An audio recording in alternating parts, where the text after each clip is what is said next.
lunchtime. Oftentimes this is actually the first meal of the day for both Kurt and I. One thing being on the road that we've really kind of gotten in tune with is our bodies and this intuitive eating cycle.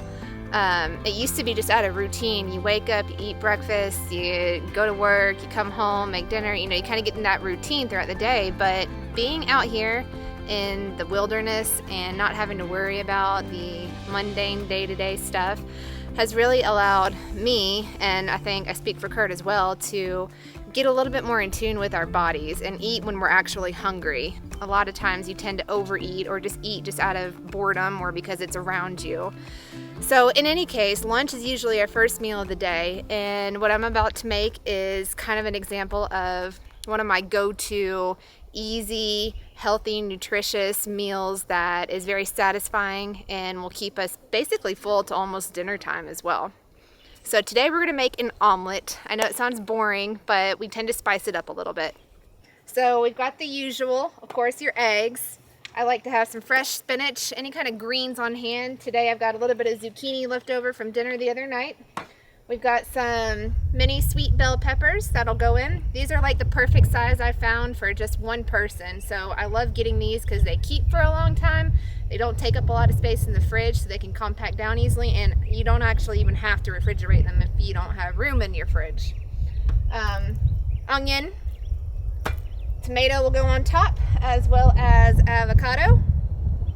And then I also like to spice it up a little bit with some hummus and my favorite, goat cheese crumbles. Sometimes I'll add another protein like ham or turkey or even cold smoked salmon. But I just got what I got on hand today, so every day is a little bit different. And not to mention, I just add a whole slew of spices to the mix. Smoked paprika is usually like my go-to. It goes on everything. I've got this Elolte seasoning, everything but the Elolte from Trader Joe's, as well as a UMAMI seasoning that I also put on everything.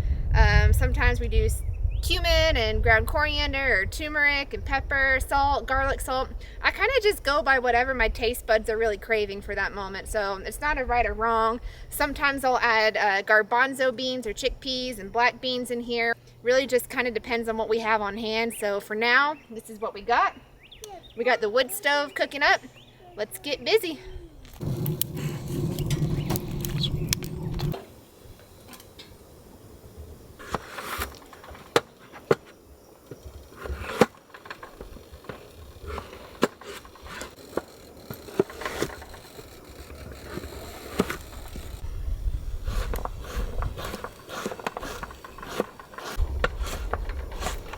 Yeah, take that.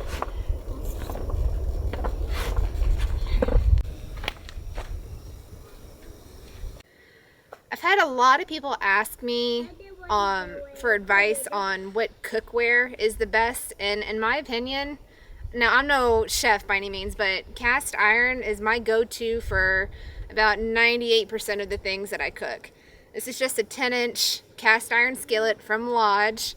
And we've got the Dutch oven pot that goes kind of on top, so you can do both. And this basically serves everything I need in one. So cast iron is kind of my recommendation for everything.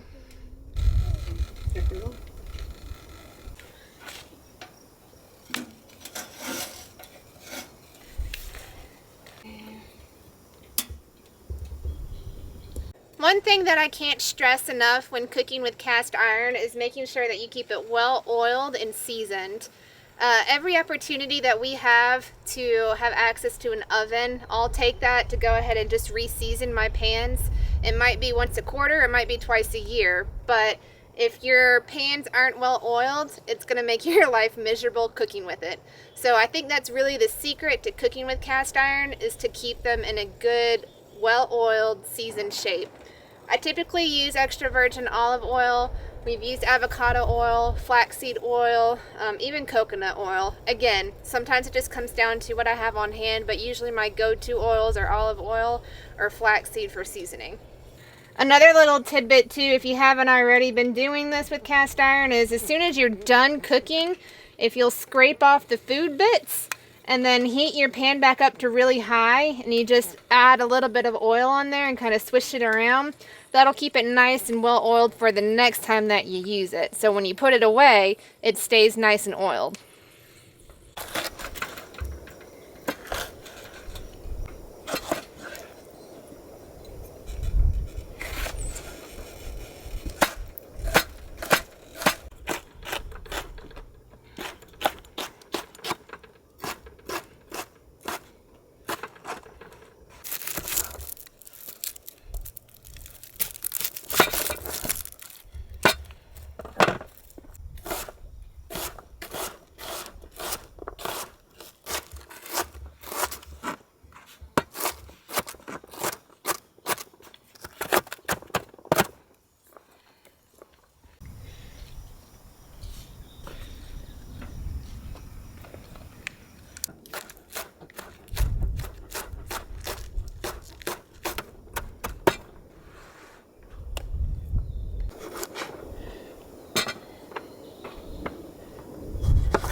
No bueno. I think we waited too long to eat this sucker.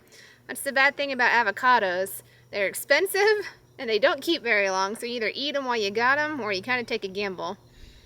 I think I got another one. This one's kind of half good, half bad, but I'll see if I got another good one. Now the tricky part is, when it comes to actually making our omelets, we all like something a little bit different. So out of the ingredients that I just showed you and chopped up, I love onions, Kurt does not. Kurt loves avocado, and while I like it, my stomach just doesn't handle it well, so I can't eat it very good. So when it comes to making our omelets here, I do them one at a time. I'll saute the vegetables first. So the onions, peppers, zucchini, those all go in first, saute them, and then I'll scramble the eggs and then put them in there. So we're gonna do Kurt's first. He gets peppers and zucchini, no onion. He'll get the avocado and all the other toppings, and then we'll make mine.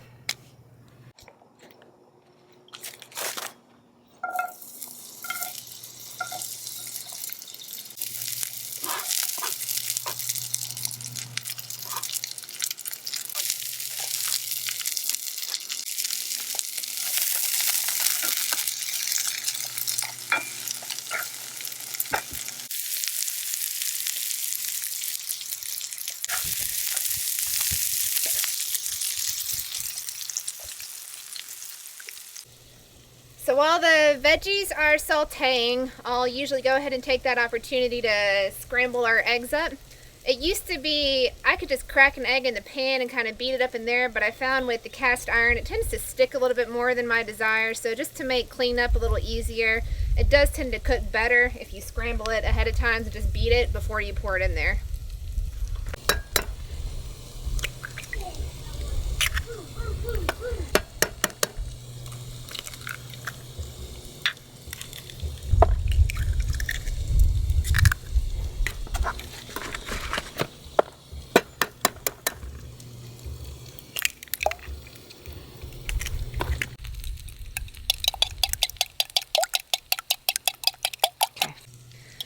Now I know a lot of you are thinking, man, that's a lot of eggs. Well, Kurt's a man, alright? I gotta feed my man and keep him happy. This is nothing. Sometimes he'll eat 6 eggs. We tend to go through eggs quite often.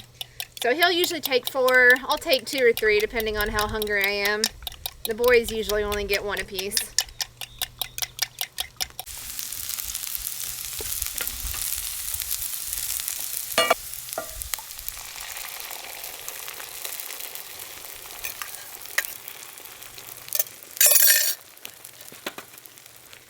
So this is when I'll start adding the seasoning, is right after you pour the eggs in.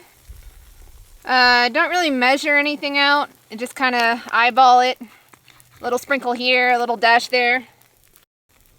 So that was the 21 seasoning salute.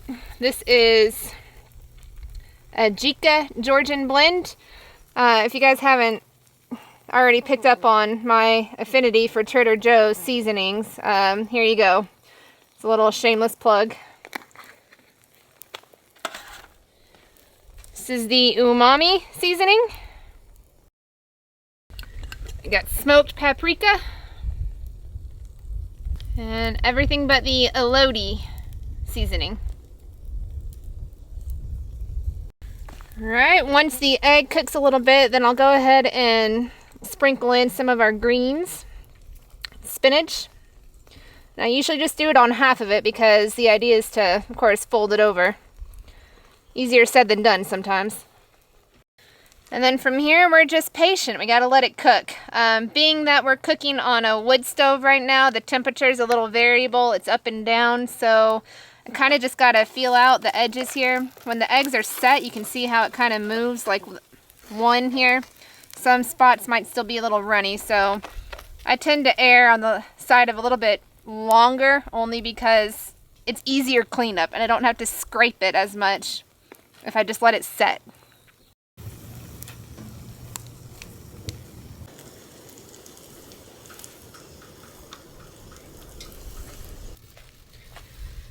Alright, looks like the eggs are set just right. Now one thing I'll do right before I'll flip it is I'll go ahead and put in our cheese of choice. Like I said, I've got this affinity for Trader Joe's goat cheese. So we're just going to sprinkle a little bit of that on half.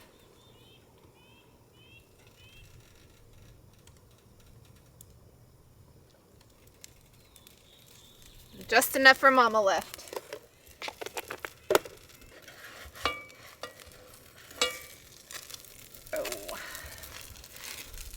Sometimes you get it all in one and sometimes you don't. Well, that's okay. It tastes all the same. We'll flip that back over one more time and it'll look like nothing ever happened.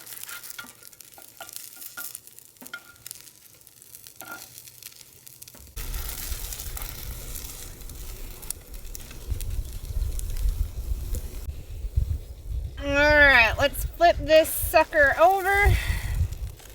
This always makes me a little nervous. There we go. Alright. Perfecto. We'll just let that cook for another minute or two, pull it off, and dress it up. Alright, this one is done. Let's take it off.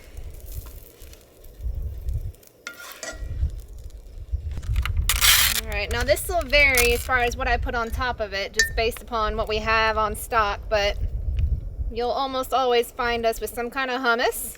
This is a roasted red hummus. Can't go wrong with it. Put a big old blob on top there. There's our avocado. I was able to salvage about half of that avocado, so this one is for Kurt. I know it's not the prettiest of things, but it's getting a little mushy there towards the end of its life. Still edible though. And then we got some tomato.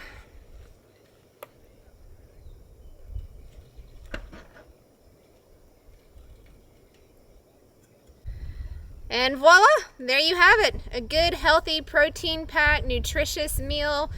Doesn't take long all together, maybe 10 minutes at the most to throw this together. I'm gonna make mine now, and Kurt's gonna eat up.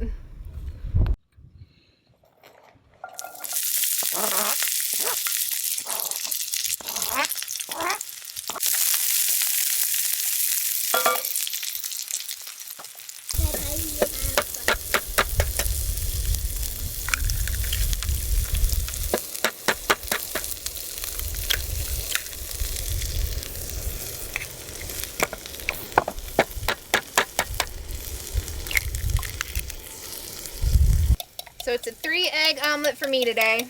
I'm feeling a little hungry. I just finished a workout, so could use a little extra protein. One other thing, if you guys are wondering about the spoon, fork, knife combos, we got this off of Amazon. It's a great way to cut down space in the van. We only have 5 of them, so we have one extra spare one, but rarely do we actually ever use all of them at the same time. So I find these come in super handy because they're like multi-use, and you can take these backpacking or if you're going on a hike with you or anything, and you don't have to worry about multiple utensils. It's all in one. We'll put a link down in the description below.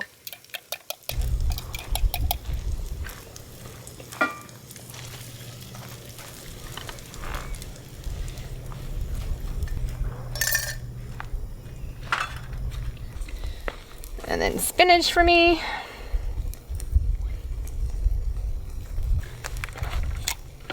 And then the last of the goat cheese.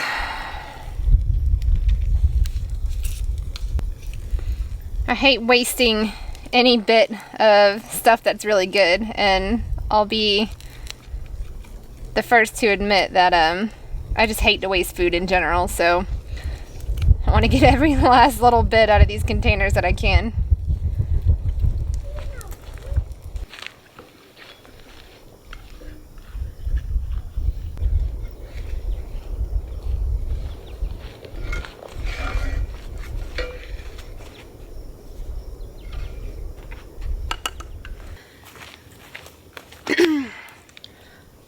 One more thing that goes on just about everything that Kurt eats is hot sauce in one form or another. He's a sucker for hot and spicy. Me, not so much. So, last ingredient.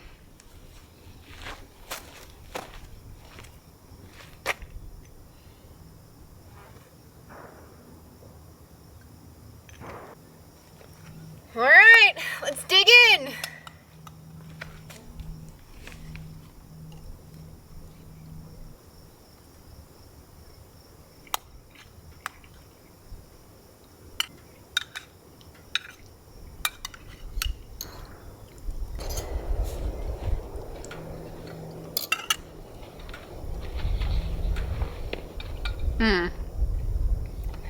That hits the spot.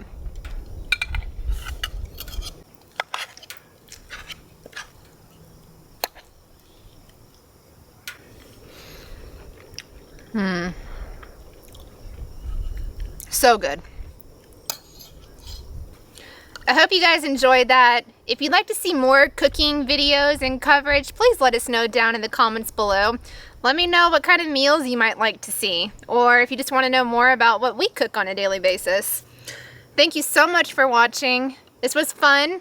I hope we get to do it again soon. Please tune in next time. We'll catch you on the next adventure.